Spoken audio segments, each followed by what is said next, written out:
shut up, you listen to my monkey mouth. There's a companion when you got pun on the Kanoa route.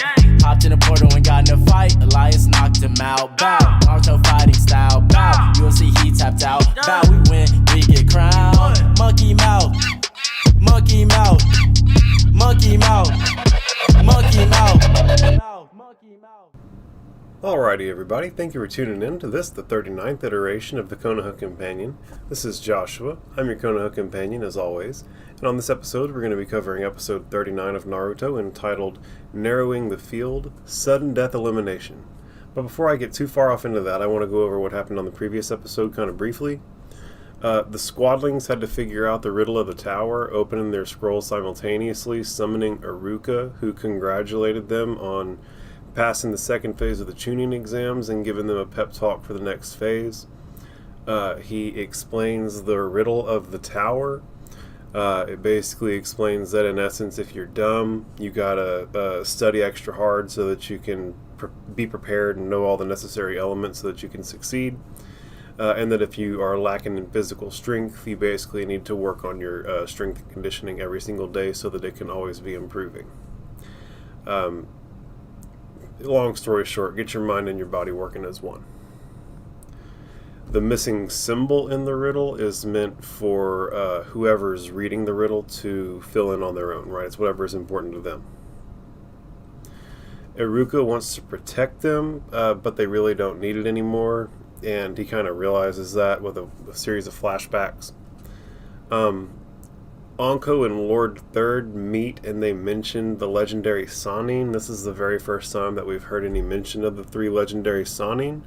And Orochimaru is one of them. So that's something to like keep track of, right? Like part of this is to like be oriented and know what's important. I remember watching this show for the first time and there's like a fucking lot and it can be hard to keep track of everything that's important. So remember, the legendary Sannin are an important fucking thing. And Orochimaru is one of them, and he's obviously like a bad guy. He's out here doing like Zabuza level shit, out here trying to like cause real havoc for the Leaf. In this conversation, Lord Third reveals that he already knew that Orochimaru's intentions would have been to go after Sasuke. Lord Third plans to continue with the exams, even though Orochimaru is lurking about.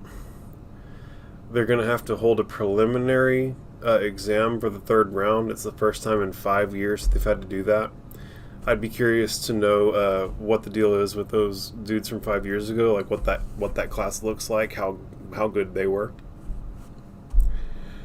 The passing Genin gather in an arena with their sensei and the other prominent figures. Only 21 out of the 78 students actually wound up passing. All Rookie 9 from the Leaf wound up passing, Ino Shikacho, the Squadlings, and Team 8, and also Team Guy and Team Kabuto, Team Dosu, and the Sand Siblings all wound up passing. So that's 7 teams, 21 ninja. Guy tries to talk shit to Kakashi, but Kakashi is like too cool and like was like, huh, what'd you say? And it just like lights Guy on fire, and Guy even has to admit that he lost that round of shit talk. Lord Third explains that the exams are really there to show off the strength of the nation. It's basically a big marketing pitch for each village, and that the movers and the shakers of the world are going to be there to like decide who they're going to contract out their ninja work with. Fighting and dying in the tuning exams helps bring balance to the world of the shinobi, and in the world of the shinobi, that's friendship, right?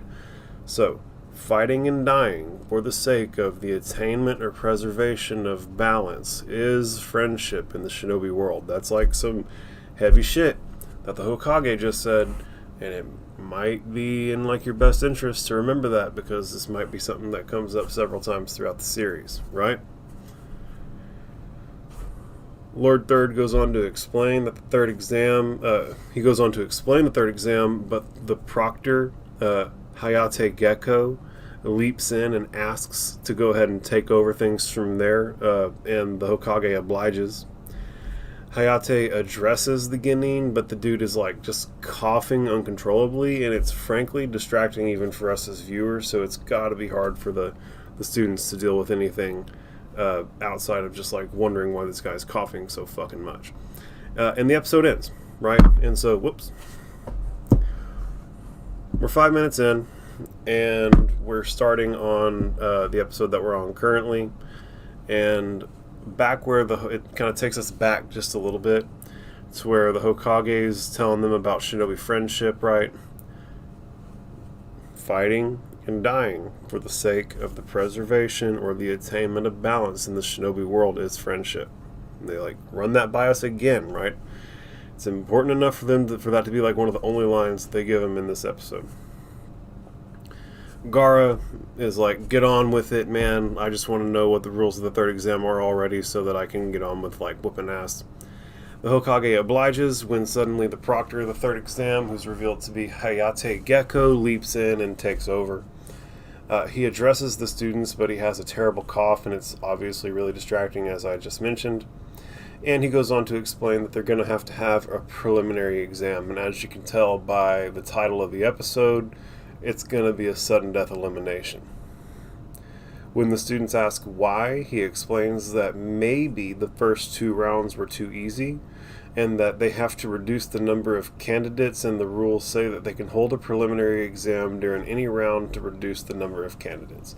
Basically, they're not used to dealing with this many potential Jonin candidates, so instead of, and it would typically mean that the tests weren't hard enough, and that like shinobi who really shouldn't be getting passed through to the level of Jonin are that close to getting passed through, and so they're going to go ahead and just cut this field in half and let the baddest of these 21 go and race to the top and see who the best really are at this point, because they're not buying that there's actually 21 ninja who are deserving of being Jonin at this point. They think it's probably not realistic that many people are really going to be Jonin, so they're just going to go ahead and nip that in the bud.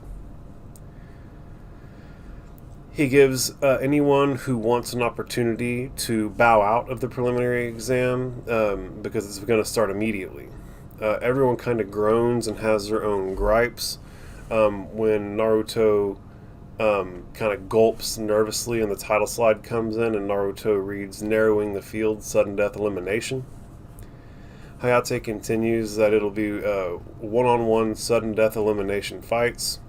When suddenly Sasuke's curse mark starts acting up and Sakura pleads with him to drop out.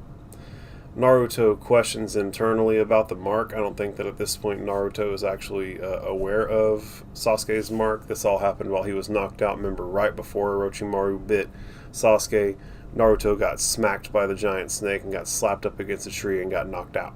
And so, I guess they, stuff happens off screen, and it might have been an incorrect assumption to think that they told Naruto about the mark, because obviously he's like, the mark, and he's a little confused by it. So, I think it's safe to assume at this point that he's not fully aware of what's going on with Sasuke or even the curse mark at all.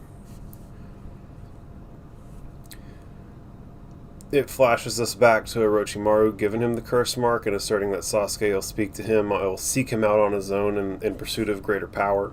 Which, again, remember how Orochimaru went in and like judo through Sasuke in his psyche and has this full thinking that he needs to seek power out because he's not strong enough on his own. Hiruzen spots this and asks what they should do. Like he poses the question to the Jonin what they think they should do about Sasuke. Anko says lock him up in order to control the seal. Kakashi basically says nah and like asks if they really think that Sasuke will even agree to that, and like points out that he is an Uchiha, which I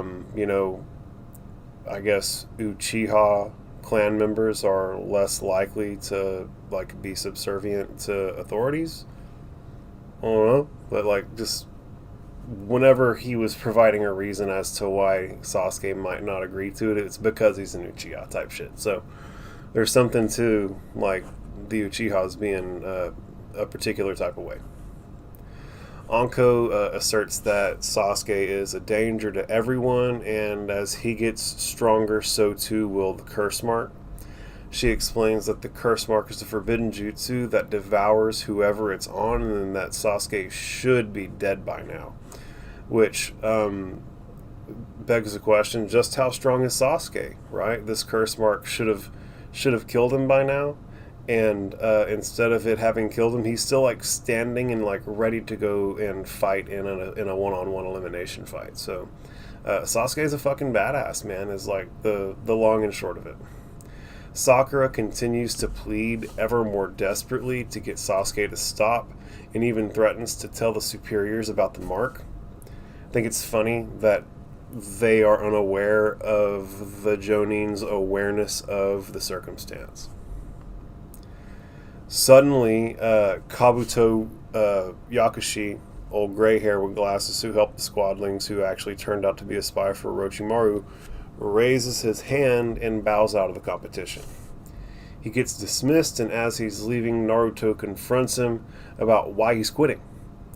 Kabuto, obviously lies, and he explains that he hasn't had, I don't know if this is actually a lie or not, or if this is just something made up, but he explains that he hasn't had hearing in his left ear since he was hit by Dosu's resonating echo speaker attack at the beginning of the tuning exams. Oh man, earlier I said that these guys were trying to be Jonin. They're trying to be tuning. Excuse me. I'm a step ahead. These guys aren't trying not to be Jonin right now. Don't fucking listen to me. This is the tuning exams, not the Jonin exams. Fuck am I thinking? But either way, you guys will forgive me, right? I'm certain you'll roast me in the comments or whatever. I love you guys. But he goes on to explain that he doesn't have any hearing in one ear, and that just basically being made to put his life on the line immediately after all that time in the forest without even so much as a break is just too much. He's not going to do it. And Gaara looks on him and thinks, pathetic. Gaara's a fucking freak and just only values strength or something. Evidently, it's not whatever Kabuto possesses at this point. That's for sure. The Hokage recognizes Kabuto as someone who has quit in the past, and like this raises like big stinky hippo eyes for the Hokage. It turns out he's failed 6 times in a row. He told us this already, but like Anko is like flipping through his file and tells the Hokage. Hokage asks for what info Anko has on his background, and basically everything that their data shows is that he's extraordinarily average. It took him 3 tries to pass the first graduation to become a Genin, and he's only had 2 C rank and 14 D rank missions. It's all just like very mediocre, nothing to write home about. It also turns out that he's an orphan who's the only survivor of the enemy side that was found after the Battle of Kikyo Pass. And he was brought back by a sympathetic medical Jonin.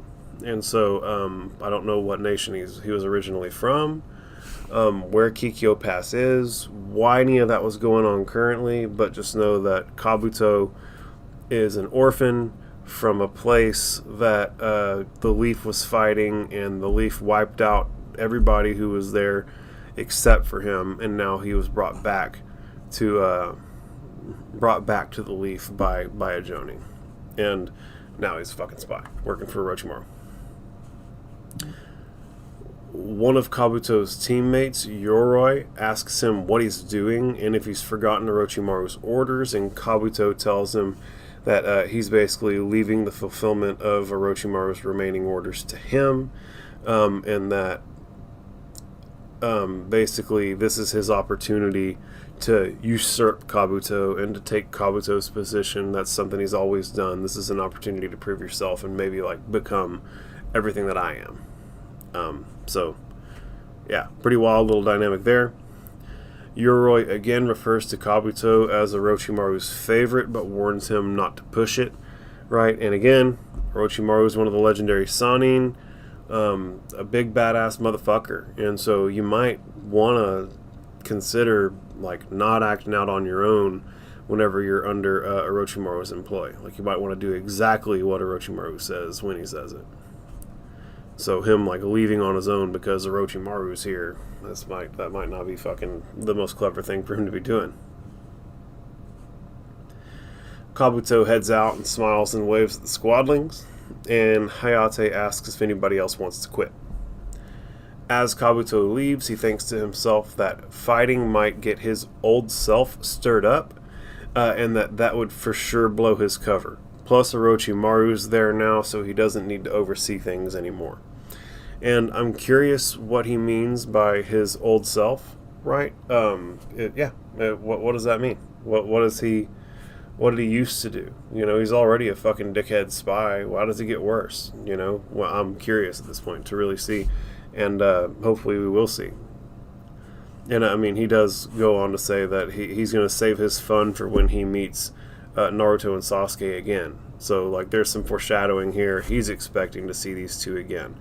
So I think we should expect to see him again, and we should expect to see him interacting with the squadlings again in the future, at least per the way they're like foreshadowing things currently. Sakura goes to raise her hand, but Sasuke legitimately physically stops her from doing it and tells her not to even think about it. He tells her that what he's doing has nothing to do with her, and that it's way more important to him than some exam, and that he then reasserts that he's an Avenger, and he asks, am I as strong as I can be? That's all that he really wants to know, and the only way for him to A, find out if he is as strong as he can be, and B, to become as strong as he can be, is by fighting the strongest, and it like flashes back to Gaara, Rock Lee, Neji, and Dosu. So these are the people who he thinks of as strong amongst his like peer group. Naruto calls him an idiot and explains that Sakura is only doing what she's doing because she cares about him, and that he's basically a moron for not understanding that. Sasuke kind of abruptly interrupts him and tells Naruto that he's one of the ones that he's looking forward to fighting the most, right? Which is, again, another acknowledgement of Naruto by Sasuke, a member of his peer group, right?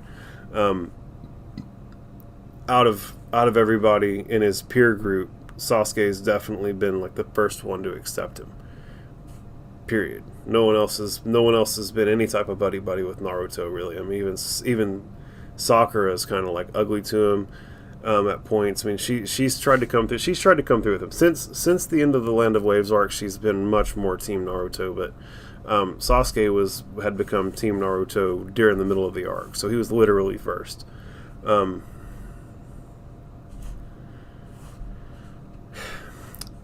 Up at the podium, and like not the podium, but like the where the leaders of this interaction are, the Hokage decides to let it roll and to just keep an eye on Sasuke, and that they'll step in if it gets out of hand at all.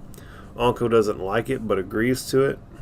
At this point, Hayate tells the students that they'll all fight in one-on-one matches, and that this is not an exercise, and that these are real fights, and that the fight is over when someone dies, concedes, is rendered unable to continue, or if the proctor steps in and stops it, if it's like obviously a one-sided fight and there's no point in it going on.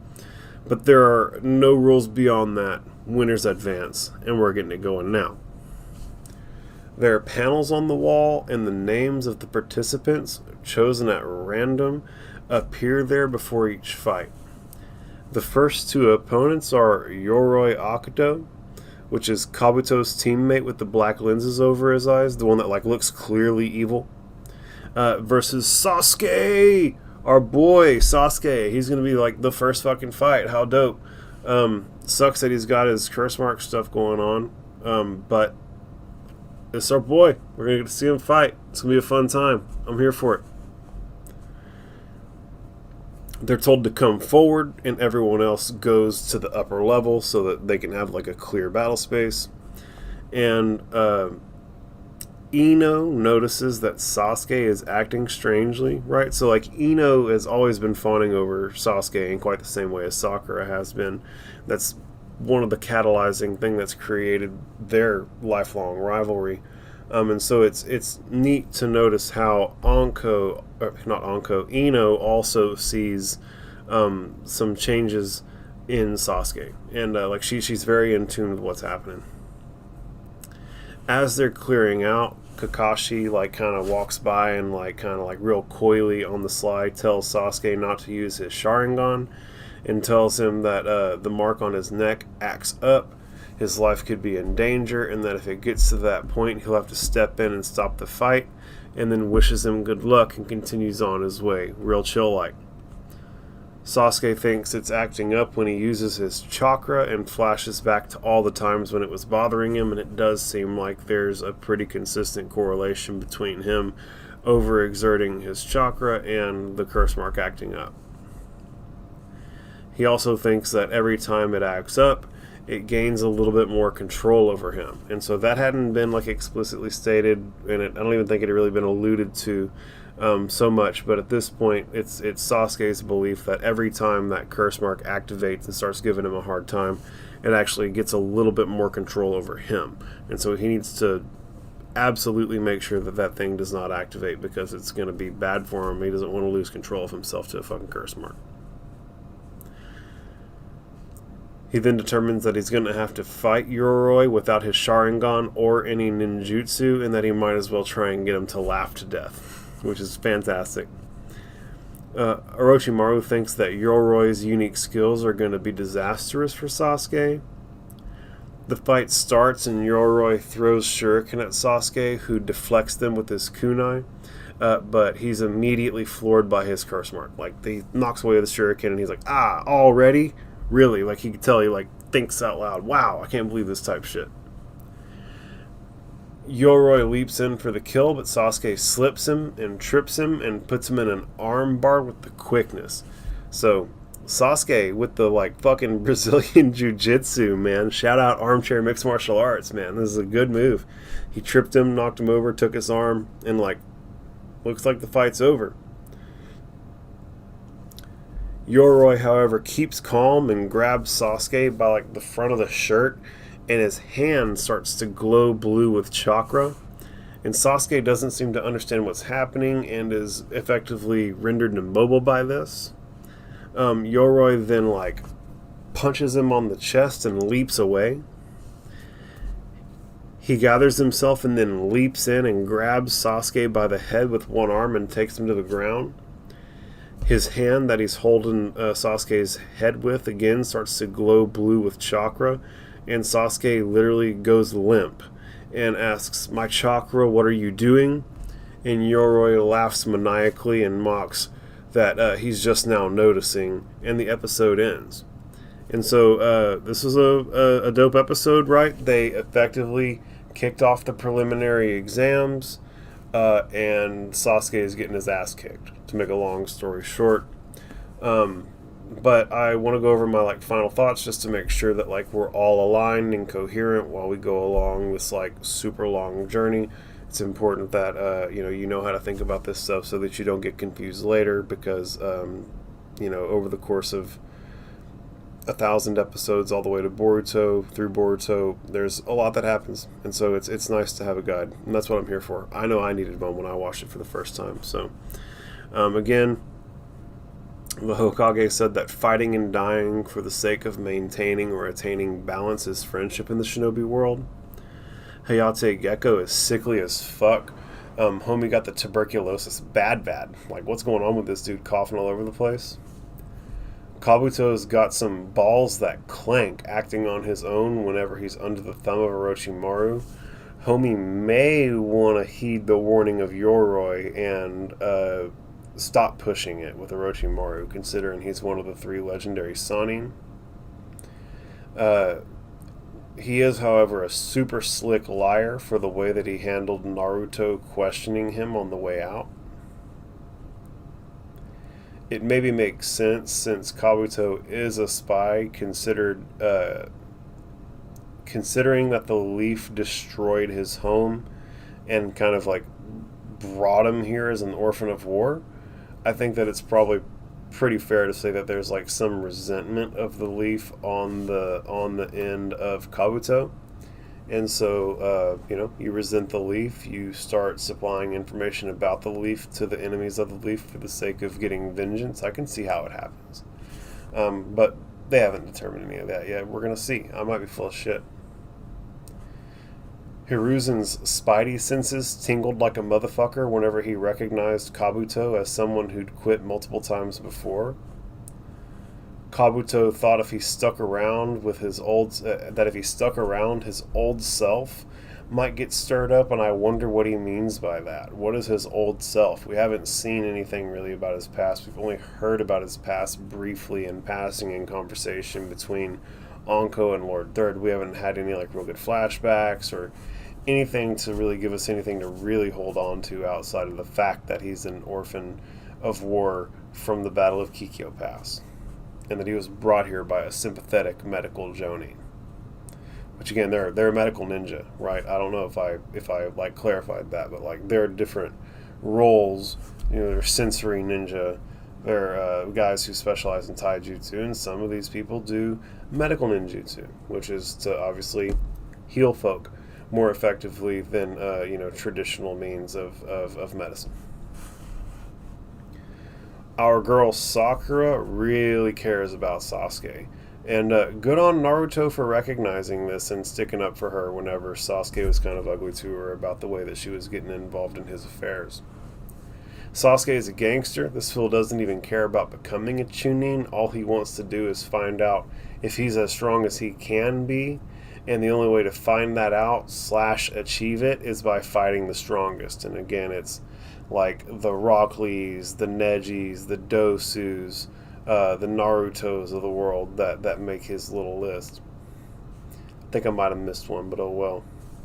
I find it ironic how the higher-ups are hyper-aware of Sasuke's circumstance with this curse mark, and yet Sasuke and Sakura are like actively bickering and fighting over whether or not they're gonna make the higher-ups aware, right? Like even if Sakura was like, this is going on, they would like, yeah, we know, it's fine.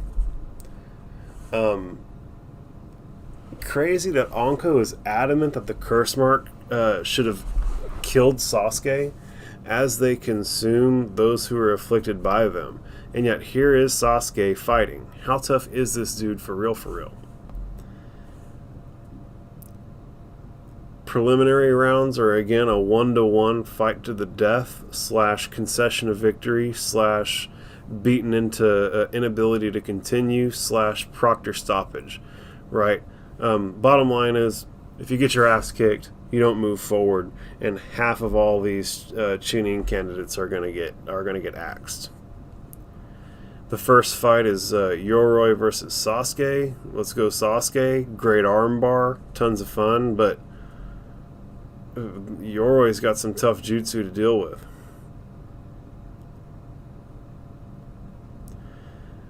Kakashi warns Sasuke not to use his Sharingan or overdo it lest he leap in and stop the fight, and the curse mark acts up. Sasuke can't use his Sharingan or any ninjutsu to avoid the curse mark acting up. Remember, the curse mark is acting up whenever Sasuke is using too much chakra, and every time the curse mark activates, it's gaining more control over Sasuke. And as Sasuke becomes stronger, so too does the curse mark. And this is all stuff that kind of got relayed to us by Anko, which Anko has a curse mark. It's crazy that Anko, as someone who's survived the effects of a curse mark from Orochimaru, she's the one that's like really going to bat to like lock Sasuke up. You'd think that she would be the one who would believe in him, considering the success that she's had, having been given a curse mark previously. I love that Sasuke busted out the Brazilian Jiu-Jitsu whenever like all else failed, and but at this point Yoroi's whooping that ass, and he's it would appear as though he's like sapping Sasuke of his chakra, right? Like he's grabbed him, and now Sasuke like is going limp and doesn't have the strength to fight. So you would think that he's pulling his chakra out, but we're gonna see, right? I'm certain that in the next episode they're gonna give us some clearer determinations about exactly what's happening.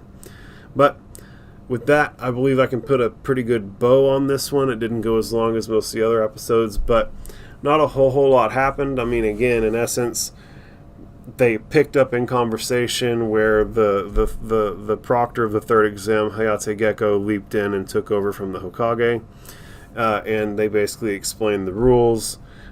They showcased some drama between the students.